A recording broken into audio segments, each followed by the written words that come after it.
Cracking NEET is one of the golden dreams of biology-loving students. Here, we lend you a helping hand to pursue your dream. First and foremost aspect of NEET preparation is to know and understand your +1 and +2 textbook of all boards. Videos here is a compilation of all boards and few extra information. Added to it, we provide you a practice session where you can assess yourself. Let's start with the first chapter, Living World. The living world comprises of diverse types of organisms. First of all, let us discuss about famous biologists and their contribution with reference to this chapter. Aristotle is considered as the founder of biology and father of zoology as well. He was a Greek philosopher and a student of Plato. Theophrastus is considered as the father of botany. The term biology was proposed by Lamarck with Treviranus. Biology is a natural science concerned with the study of all living organisms.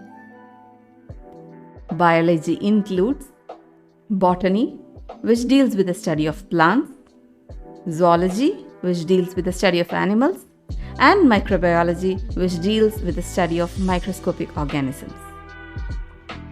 The concept of unifying biology was promoted by Thomas Henry Huxley. To study the biology, one must begin with the question, what is life? Life is the property that distinguishes living things from non-living things. Now let us discuss about the characteristics which are basic and unified for living organisms. Basic characteristics exhibited by living organisms are growth, reproduction, metabolism, consciousness, cellular organization, and interaction.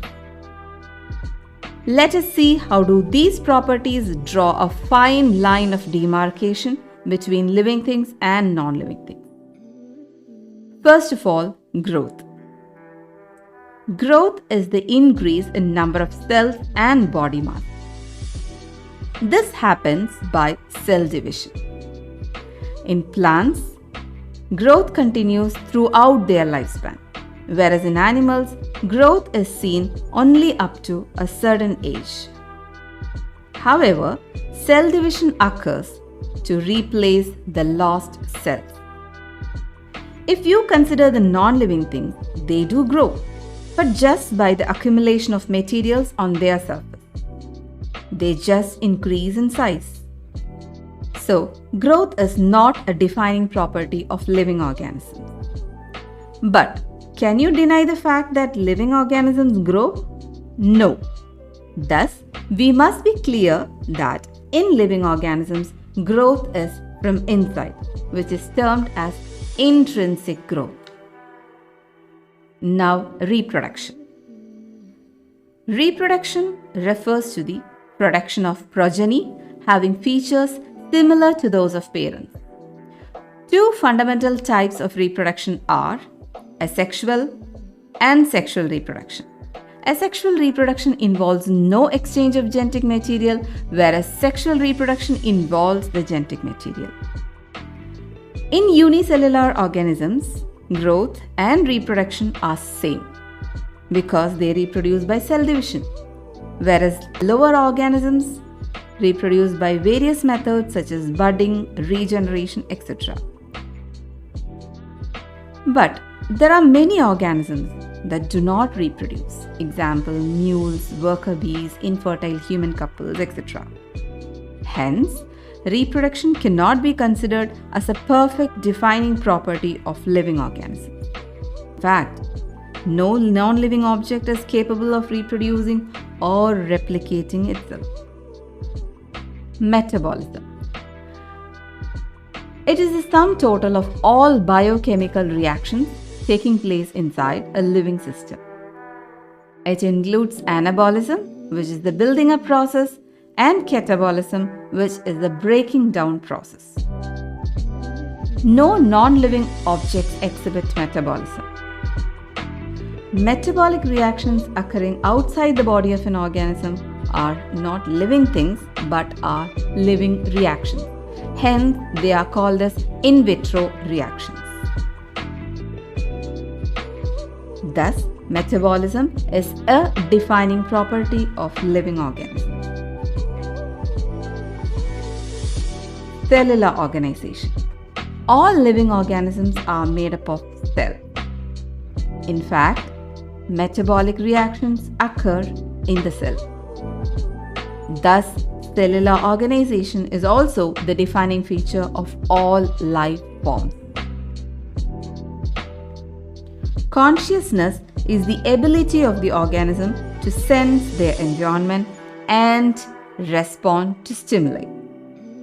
This is to make them aware of their surroundings and eventually results in the movement of the individual towards safety and helps to ensure the survival of the organism.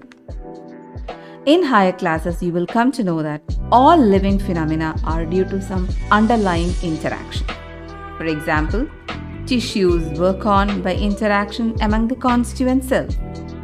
Therefore, we can say that living organisms are self-replicating, evolving, self-regulating, interactive systems capable of responding to external stimuli. Now it's question time. Find out the wrong statement. No non-living object is capable of reproducing or replicating by itself. Human being is the only organism who has self-consciousness. Consciousness becomes the defining property of living organism. Properties of tissues are present in the constituent cells.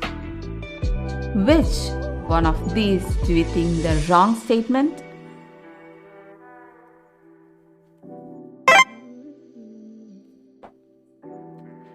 Yes, option D, properties of tissues are present in the constituent cells. Self-assessment after each session is mandatory.